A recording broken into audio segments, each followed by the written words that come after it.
Shalom, bien-aimés dans le Seigneur, nous sommes dans la joie de nous retrouver encore une fois pour notre tranche au pied du Grand Roi. Nous sommes le jeudi 15 février 2024 et nous vous saluons au nom de notre Seigneur et Sauveur Jésus-Christ. Pour notre méditation de ce jour, nous allons lire un texte dans la deuxième lettre de Paul aux Corinthiens. 2 Corinthiens chapitre 5, nous lirons le verset 21 dans deux versions. Dans Louis II, il est écrit « Celui qui n'a point connu le péché, il l'a fait devenir péché pour nous, afin que nous devenions en lui justice de Dieu. » Parole de vie 2017 nous dit « Le Christ était sans péché, mais Dieu l'a chargé de notre péché. Alors maintenant, par le Christ, Dieu nous a rendus justes. » 2 Corinthiens chapitre 5, verset 21. Devenu péché pour nous.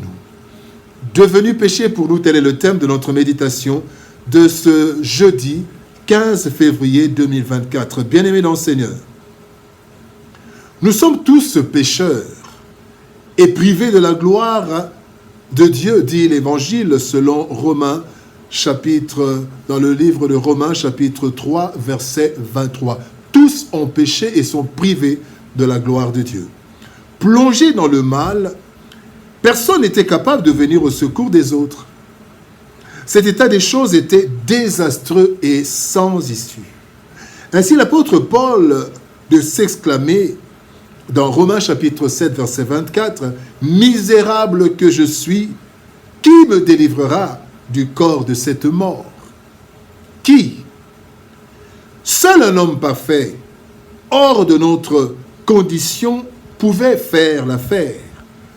Or, comme le dit la Bible dans Romains chapitre 3, verset 10, « Il n'y a point de juste, pas même un seul. » Il a donc fallu que Jésus-Christ prenne notre condition humaine pour se substituer à nous, comme le dit Philippiens 2,7.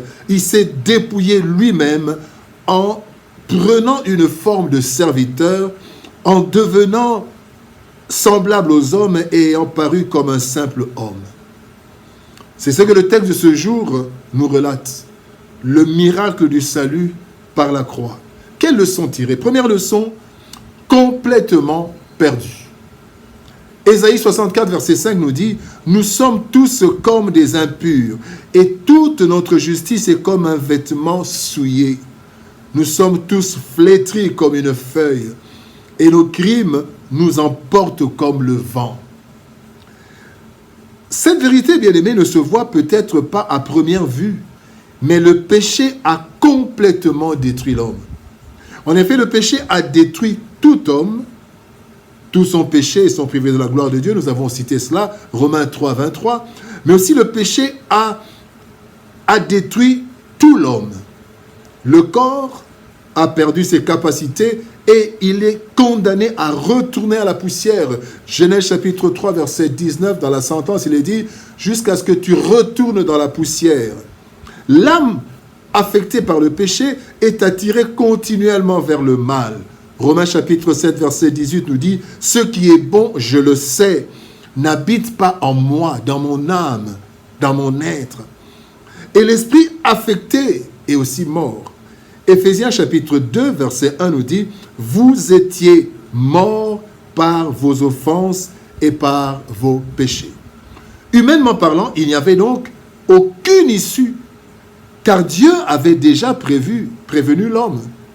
Dans Genèse 2, 17, il a dit « Tu ne dois pas manger les fruits de l'arbre qui fait connaître ce qui est bien ou mal. Oui, le jour où tu en mangeras, tu mourras. » C'est sûr. Complètement perdu. Deuxième leçon, complètement sauvé. Romains chapitre 8, verset 1 nous dit « Il n'y a donc maintenant aucune condamnation pour ceux qui sont en Jésus-Christ. » Complètement perdu, l'homme ne pouvait se sauver lui-même, ni sauver les autres. Si la justice de Dieu a condamné l'humanité à la mort, suite au péché, son amour n'a pas pu laisser sa créature suprême dans la perdition. C'est ainsi que Christ est devenu homme pour prendre la place de l'homme, mourir et anéantir la mort. En effet, dans Hébreux chapitre 9, verset 22, il est dit, sans effusion de sang, il n'y a pas de pardon. Il fallait donc du sang humain, mais un sang humain sans péché. Car dans Hébreux chapitre 10, verset 4, la Bible dit, il est impossible que le sang des taureaux et des boucs ôte les péchés. Tous les sacrifices des animaux ne faisaient que couvrir les péchés sans les ôter. Le sang de Christ, bien-aimé, a donc été le seul sang parfait qui pouvait racheter l'humanité. Selon qu'il est écrit dans Hébreux chapitre 9, verset 12, Christ est entré une fois pour toutes dans le lieu très saint, non avec le sang des boucs et des veaux, mais avec son propre sang, ayant obtenu une rédemption éternelle. Voilà pourquoi, quand nous lisons Jean chapitre 19, verset 30, Christ dit, à la mort, juste avant sa mort, tout est accompli. Parce qu'en fait, il venait de sauver complètement l'homme. Complètement sauvé. Troisième leçon, bien-aimés, remise et reprise divine. Éphésiens chapitre 2, verset 8 nous dit, c'est par la grâce que vous êtes sauvés, par le moyen de la foi. Bien-aimés dans le Seigneur, l'œuvre de Christ a été parfaite et on ne peut rien y ajouter. Cependant, si la grâce a suffi pour accomplir l'œuvre de rédemption et de salut, il faut encore que chacun puisse entrer en possession de ce salut dans une sorte de remise et reprise. À sa mort, Christ a pris notre péché, nos péchés, et nous a donné le salut, notre justice en Dieu. 1 Pierre 2, 24 nous dit, « Lui qui a porté lui-même nos péchés en son corps sur le bois, afin que, morts au péché, nous vivions par la justice. » Christ a pris notre péché et il nous a donné la justice. Et lorsque nous l'acceptons par la foi, nous acceptons Jésus-Christ, nous lui donnons nos péchés et nous prenons sa justice. Il a dit, vous êtes morts en étant totalement séparés du péché, mais en étant unis à Jésus-Christ, vous êtes vivants pour Dieu. Romains 6, verset 11. Voilà donc une sorte, cette remise et reprise. Nous donnons à Christ nos péchés, il nous donne sa justice. Il prend nos péchés, il nous donne sa justice. Devenu péché pour nous.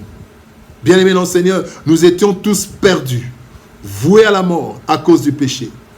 Dans son amour, non seulement l'Éternel a envoyé son Fils unique Jésus-Christ, mais en plus, il a fait devenir péché, lui le parfait sans péché, afin de payer le prix de notre salut, la mort d'un homme parfait, pour qu'en lui, nous les imparfaits, nous devenions justice de Dieu.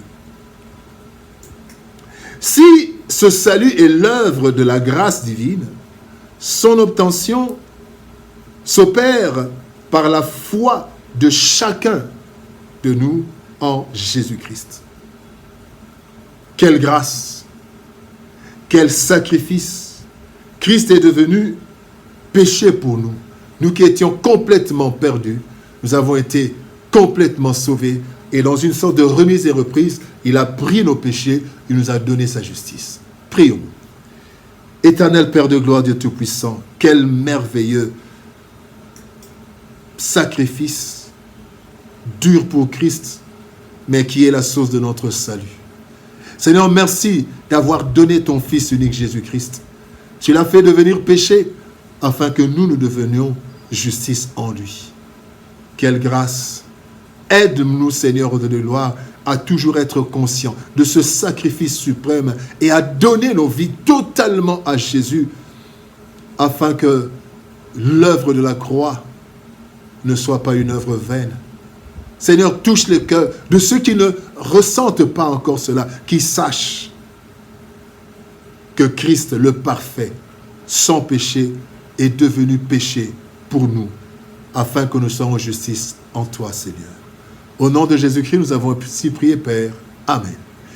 Bien-aimés dans le Seigneur, que Dieu nous bénisse. Shalom, au revoir, et par la grâce de Dieu, nous nous retrouvons demain pour une nouvelle méditation au pied du grand roi. Shalom, au revoir et à demain.